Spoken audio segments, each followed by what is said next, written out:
அனைவருக்கும் தினம் ஒரு தகவல் சார்பாக இனிய வணக்கங்கள். இன்றைக்கி நம்ம பார்க்க போகிற பதிவு இன்று வந்திருக்கக்கூடிய சக்தி வாய்ந்த அஜா ஏகாதசி.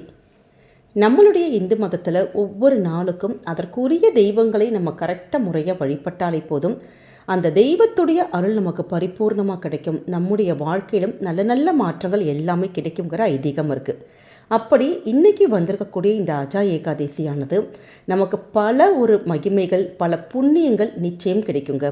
பொதுவாகவே ஏகாதசினாலே விரத வழிபாட்டுகள் தான். ஆனால் இந்த ஏகாதசியில் நம்ம விரதங்கள் இருந்தாலும் சரி, அப்படி விரதங்கள் இருந்து வழிபட முடியாட்டியும் சரி, நமக்கு அந்த விரதம் இருந்ததற்கான பலன் கிடைப்பதற்கு அந்த ஒரு கதை இருக்குது. இந்த கதையை நம்ம காதால் கேட்டாலே போதுமாம், நமக்கு அவ்வளோ ஒரு மிகப்பெரிய புண்ணியம் கிடைக்கும்னு ஒரு ஐதீகம் இருக்குது. அதே மாதிரி இந்த விரதத்தை நம்ம அடுத்தவங்களுக்கு எடுத்து சொல்கிறப்ப நமக்கு மிகப்பெரிய புண்ணியம் கண்டிப்பாக சேருங்க.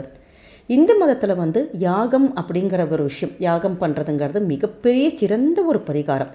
இருந்தாலுமே இந்த கலியுகத்தில் சில யாகங்கள் செய்வதற்கு தடை விதிக்கப்பட்டிருக்கு. அதில் ஒன்று தான் இந்த அஸ்வமேத யாகம். அப்படி யார் ஒருத்தங்க இந்த ஏகாதசி நாளன்னைக்கு விரதம் இருந்து நீங்கள் வழிபாடு பண்ணுறீங்களோ அவங்களுக்கு அஸ்வமேத யாகம் செய்த புண்ணியமும் பலனும் கிடைக்குங்கிற ஐதீகங்கள் இருக்குது. அப்படிப்பட்ட சக்தி வாய்ந்த இந்த அஜா ஏகாதசியின் பெருமைகளை நம்முடைய காதால் கேட்டாலே போதும், நிச்சயமாக உங்களுடைய வாழ்க்கையில் நீங்கள் என்னெல்லாம் எழுந்தீங்களோ, சொத்தாக இருக்கும், பணமாக இருக்கட்டும், வேறு நிம்மதி, சந்தோஷம், நம்முடைய வாழ்க்கை அப்படி என்ன வேணாலும் இருக்கலாம், நம்ம வாழ்க்கையில் இழந்தவைகள் எல்லாமே மீண்டும் கிடைப்பதற்கான அற்புதமான ஒரு நாள் தான். அப்படிப்பட்ட அற்புதமான இந்த ஏகாதசி கதை தான் நம்ம இன்றைக்கி இந்த பதிவில் தெரிஞ்சுக்க போகிறோம். பதிவுக்குள்ளே போகிறதுக்கு முன்னாடி நம்முடைய சேனலை சப்ஸ்கிரைப் பண்ணாமல் பார்த்துட்ருக்கோங்க, கண்டிப்பாக சப்ஸ்கிரைப் பண்ணிக்கோங்க. அப்போ தான் எங்களுடைய எல்லா நல்ல நல்ல பதிவுகளுமே உடனுக்குடனே வரும். பக்கத்தில் இருக்கக்கூடிய பெல் பட்டனையும் மறக்காமல் கிளிக் பண்ணிக்கோங்க. இப்போ பதிவு பார்க்கலாம். இந்த அஜா ஏகாதசியுடைய பெருமைகளை பற்றி பிரம்ம வைவர்த்த புராணத்தில் பகவான் கிருஷ்ணருக்கும் மகாராஜா யுதிஷ்டருக்கும் இடையிலான உரையாடலில் விவரிக்கப்பட்டிருக்கு. அதை தான் நம்ம தெரிஞ்சுக்க போகிறோம். ஒரு தடவை யுதிஷ்டர் கிருஷ்ணர்கிட்ட கேட்குறாரு, கிருஷ்ணா, ஆவணி மாதத்தில் தேய்பிரியில் வரக்கூடிய ஏகாதசியை பற்றி எனக்கு விளக்கி சொல்லுங்க அப்படிங்கிறாரு. அதுக்கு கிருஷ்ணன் பதில் சொல்கிறாரு, கவனமாக நான் சொல்கிறத கேளுங்க. ஒருவர் செய்த பாவங்கள் அழிந்து அவங்களுக்கு நற்பிறவியை கொடுக்கக்கூடிய விரதத்தின் பெயர் தான் அஜா ஏகாதசி. இந்த விரதத்தை கடைப்பிடித்து பகவான் ரிஷிகேஷனை வழிபாடு செய்பவங்களுக்கு வாழ்க்கையில் அவங்க செய்த பாவத்திலிருந்தும் கர்ம வினைகளிலிருந்தும் நிச்சயமாக விடுபடுகிறாங்க. பழங்காலத்தில் ஹரிச்சந்திரன் என்ற ஒரு புகழ்பெற்ற மன்னன் வாழ்ந்து வந்தான். அவன் நீதிக்கும் நேர்மைக்கும் பெயர் பெற்றவன். அவனுக்கு சந்திரமதி என்ற ஒரு துணைவியாரும் லோகிதாசன் என்ற ஒரு மகனும் இருந்தாங்க. அவனுடைய நல்ல வழி நடத்துதலால் அவன் நாடும் அவனுடைய மக்கள் எல்லாமே நல்ல செழித்து நல்லபடியாக இருந்தாங்க. இருந்தாலும் விதி யாரை விட்டுச்சு? விதியின் விளையாட்டாலால் அவங்க ஹரிச்சந்திரன் அவருடைய நாட்டை இழக்க நேர்ந்தது. ஏன் மனைவியுமே மகனையுமே விற்கக்கூடிய நிலை உருவானது. அவனுடைய விதியானது பக்திகளுக்கும் நேர்மைகளுக்கும் சிறந்து விளங்கிய ஹரிச்சந்திரனை இழிவான சிந்தனையும் செயல்களுக்கும் கொண்ட சில மக்களுடைய மத்தியில் அடிமையாக்க செஞ்சிச்சு. மேலும் மயானத்தை காவல் காக்கும் பணியில் அமரச் செய்தது. ஒரு அரசனாக வாழ்ந்தவருக்கு கொஞ்சம் கூட பொருத்தமே இல்லாத ஒரு தொழில் விதியால் அவனுடைய கைகளுக்கு வந்தது. இருந்தாலுமே அந்த காலகட்டத்திலுமே ஹரிச்சந்திரன் மகாராஜன் தன்னுடைய சுய தன்மையையும் அவனுக்கே உரித்தான நேர்மை குணத்தையும் உண்மையையும் விடாமல் கடைபிடிச்சிட்டு வந்தாராம். வருடங்களும் பல கடந்தது. ஒரு வேலை பொழுதில் ஹரிச்சந்திர மகாராஜன் ரொம்ப வருத்தத்தோடு, நான் ஏன் தான் இப்படி இருக்கேன், நான் என்ன தவறு செஞ்சேன், நான் எங்கே தான் போகிறது, இவ்வளவு இக்கட்டான நிலைமையிலிருந்து நான் எப்படி மீண்டு வருவேன் அப்படின்னு ரொம்ப கவலைப்பட்டு இருந்தாராம். அவருடைய நிலையை கண்ட கௌதம முனிவர் ஹரிச்சந்திர மகாராஜா கிட்ட வந்தார். துயரத்தில் ரொம்ப கஷ்டமாக நின்றுருக்க ஹரிச்சந்திர மகாராஜா கௌதம முனிவரை பார்த்த உடனே பிரம்மா இவர்களை மற்றவர்கள் நலனுக்காக தான் படைத்திருக்கிறார் என எண்ணினார். ஹரிச்சந்திர மகாராஜனும் கௌதம முனிவர்கிட்ட தனக்கு நேர்ந்ததை எல்லாமே எடுத்து சொல்கிறாரு. கௌதம முனிவர் அவருடைய பரிதாபமான அந்த நிலையை கண்டு அவருக்கு ஆவணி மாதத்தில் வரக்கூடிய தேய்பிரியில் வரக்கூடிய அஜா ஏகாதசியானது அனைத்து பாவங்களும் விளக்கக்கூடியது, அதுவும் நீ செஞ்ச புண்ணியம் உனக்கு இன்னும் 7 நாட்களில் இந்த ஏகாதசியானது வர இருக்குது, அதனால் அன்று முழுவதுமே மகாவிஷ்ணுவை நீ வழிபாடு பண்ணி இரவு முழுவதுமே கண் விழித்து பகவானுடைய திருநாமத்தை சொல்லி வழிபாடு போய். அதனால் உன்னுடைய இந்த செய்த பாவங்கள், தெரிந்தோ தெரியாமலோ செய்த முற்பிறவிகளில் செய்த பாவங்கள் எல்லாமே விலகி கஷ்ட காலத்திலிருந்து நீ கண்டிப்பாக விடுபடுவாய் அப்படின்னு சொன்னாராம்.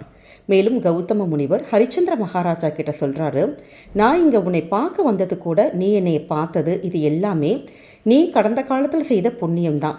நீ இந்த விரதத்தை நீ மேற்கொண்டேன்னா கண்டிப்பாக உன்னுடைய வருங்காலம் ரொம்ப ரொம்ப மங்களகரமானதாக அமையும் அப்படின்னு ஆசீர்வதித்து அவர் மீண்டும் மறைகிறார். இப்படி தான் கௌதம முனிவரோட பரிந்துரைப்படி ஹரிச்சந்திர மகாராஜா அஜா ஏகாதசி விரதங்கள் இருந்து மகாவிஷ்ணுவை வழிபாடு செஞ்சுட்டு அவருடைய துன்பத்திலிருந்து விடுபட்டார்னு புராண கதைகள் சொல்லுதுங்க. அதோடு அவர் தான் இழந்த மனைவியையும் உயிரிழந்து கிடந்த தன்னுடைய மகனையுமே மீண்டும் பெற்றார்னு வரலாறுகள் சொல்லுது. விண்ணில் இருந்து தேவர்கள் ஹரிச்சந்திர மகாராஜாவை வாழ்த்தினாங்க, மலர் தூவி ஆசீர்வாதங்கள் செஞ்சாங்க. இந்த ஏகாதேசியோட விரதத்தின் மகிமையால் தான் அவர் மீண்டும் தன்னுடைய ராஜ்யத்தை பெற்றார். ஆக இவ்வளோ சிறப்பு வாய்ந்த இந்த அஜா ஏகாதசி விரதத்துடைய மகிமைகளை யார் ஒருத்தங்க காதால் கேட்குறோமோ, இல்லை இந்த கதைகளை நம்ம அடுத்தவங்களுக்கு சொல்கிறோமோ, நிச்சயமாக நல்ல ஒரு புண்ணிய பலன்கள் கிடைக்கும். உங்கள் வாழ்க்கையில் நம்ம என்னெல்லாம் இழந்தோமோ அந்த இழந்தவைகளை எல்லாமே மீட்டு தரக்கூடியது தான் இந்த விரதத்துடைய பலன்கள். அதனால் நிச்சயமாக உங்களால் விரதங்கள் இருக்க முடிஞ்சாலும் சரி, எங்களால் விரதங்கள் அப்படி இருக்க முடியல அப்படிங்கிறவங்க இன்றைக்கி இந்த மாலை நேரத்தில் உங்களுடைய வீடுகளில் ஃபஸ்ட்டு துளசிக்கு ஒரே ஒரு தீபம் மட்டும் ஏற்றிட்டு, அதற்கப்புறம் நம்முடைய வீட்டில் வீட்டுக்குள்ளே நம்ம மகாவிஷ்ணுக்கு பெருமாள் படம் இருந்ததுன்னா படத்துக்கு உங்ககிட்ட என்ன பூக்கள் இருக்கோ அப்படி நீங்கள் ஒரு தீபம் மட்டும் நீங்கள் ஏற்றி வச்சுட்டு இந்த விரதக்கதை நீங்கள் இன்றைக்கி கேளுங்க. நிச்சயமாக பரிபூர்ண ஆசீர்வாதங்கள், நல்ல ஒரு புண்ணிய பலன்கள், நம்முடைய கர்மாக்களிலிருந்து நம்ம விடுபட்டு நல்லபடியாக இழந்தது எல்லாமே மீண்டும் கிடைக்கும், அந்த புண்ணியங்கள் சேருங்கிற ஐதீகங்கள் இருக்குது. அதனால் நிச்சயமாக எளிமையான ஒரு வழிபாட்டை செய்யுங்க. ஓம் நமோ நாராயணா, கோவிந்தா, இல்லாட்டி ஓம் அச்சுதாய நமக, ஓம் அனந்தாய நமக அப்படிங்கிற எளிமையான மந்திரங்கள் உங்களுக்கு என்னெல்லாம் ஸ்லோகங்கள் தெரியுமோ நீங்கள் இன்றைக்கி தாராளமாக சொல்லலாம். இல்லாட்டி விஷ்ணு சகஸ்ர நாமம் படிக்க முடிஞ்சால் படிக்கலாம், இல்லாட்டி அதை நம்ம யூடியூப்லலாம் வரும் பார்த்தீங்களா, அதை நீங்கள் காதால் கூட கேட்கலாம். இப்படி எளிமையான முறையில் இந்த ஏகாதசி நாளில் பெருமாளே கோவிந்தாங்கிற அந்த ஒரு வரி அந்த நாமமே போதும். கண்டிப்பாக நல்ல ஒரு புண்ணிய பலன்கள், உங்கள் மனசில் என்ன வேண்டுதல்கள் இருந்தாலுமே நிச்சயம் பெருமாளே நமக்கு நடத்தி கொடுப்பார்.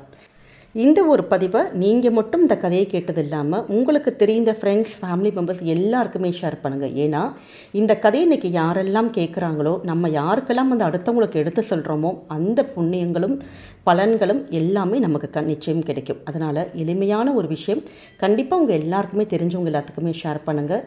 நிச்சயம் பெருமாளுடைய அனுகிரகம் உங்களுக்கும் உங்கள் குடும்பத்துக்கும் பரிபூர்ணமாக கிடைக்குங்க. நம்முடைய கமெண்ட் செக்ஷனில் கோவிந்தா இல்லாட்டி கேசவாய நமக அப்படிங்கிற அற்புதமான மந்திரத்தை பதிவிடுங்க. நம்முடைய சேனலை நீங்கள் சப்ஸ்கிரைப் பண்ணாமல் பார்த்துட்ருக்கீங்கன்னா கண்டிப்பாக சப்ஸ்கிரைப் பண்ணி உங்களுடைய ஆதரவுகள், சப்போர்ட்டுகள் என்றைக்குமே எங்களுக்கு கொடுக்கணும். மீண்டும் வேறு நல்ல பதிவோடு உங்களை சந்திக்கிறோம். நன்றி, வணக்கம்.